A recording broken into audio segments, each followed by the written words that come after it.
You might have seen the story I broke in The Australian on the weekend that lifted the lid on government censorship during the pandemic.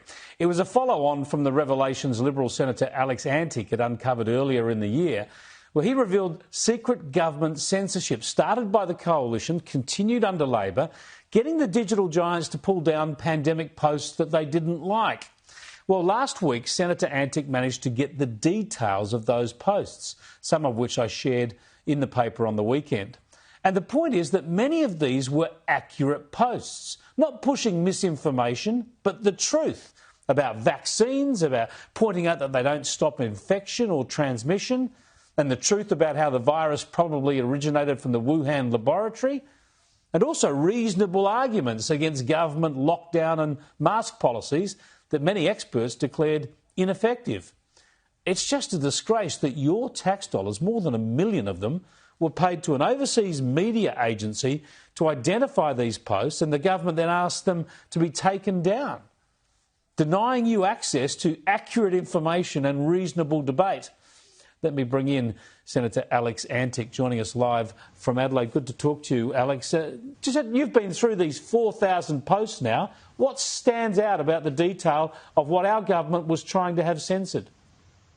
Yeah, well, Chris, look, thanks for having me on and thanks for reporting it, I have to say. It puts you in an elite bracket of journalists in this country that seem to be actually interested in this. And there is a heap. I mean, there are a lot of entries there. 4,200 were reported in this spreadsheet. And you highlighted some of them there. And we expected, of course, there would be some pretty crazy, pretty wacky ones that were censored, and you could mount an argument as to the value of that or not. But the thing that's most alarming is it confirmed what we suspected, which was that there would be a lot of posts that were actually true, things about the COVID vaccine not stopping transmission, things about masks, even things that were just simply people poking fun at various political leaders, which used to be a rite of passage in this country, that were all identified by a foreign-owned PR company at great expense to the taxpayer, and then referred on to foreign-owned social media companies, both of whom were part of this censorship industrial complex designed to sort of shut down the free speech of Australian citizens. Now,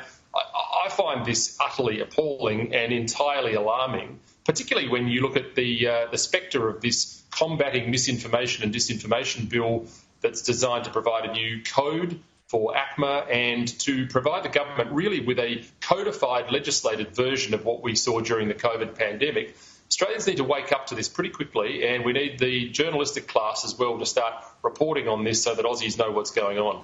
Yeah, it is frightening. I was pleased to see that the Australian editorialised this morning about this story, about what you've revealed and how this demonstrates just how this new law, the new misinformation provisions are so dangerous. But it's shocking that we don't see politicians from all the major parties arcing up about this and more of the media. Why hasn't this attracted a lot more media attention? They all seem to have been complicit and therefore want to turn a blind eye.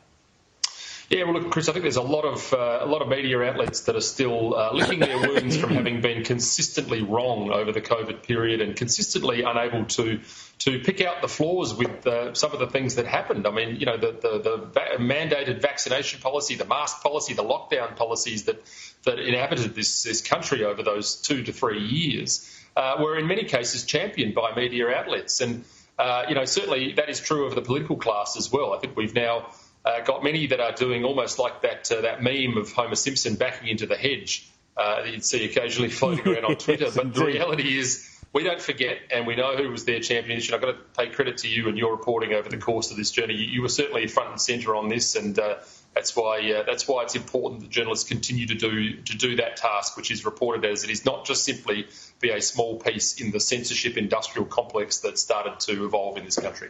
Well, thanks for joining us, Alex, and we'll continue to keep in touch with you on this. It's just got to be exposed, and we've got to stop this sort of stuff happening in the future. Thanks for joining us. Appreciate it. Thanks, Chris.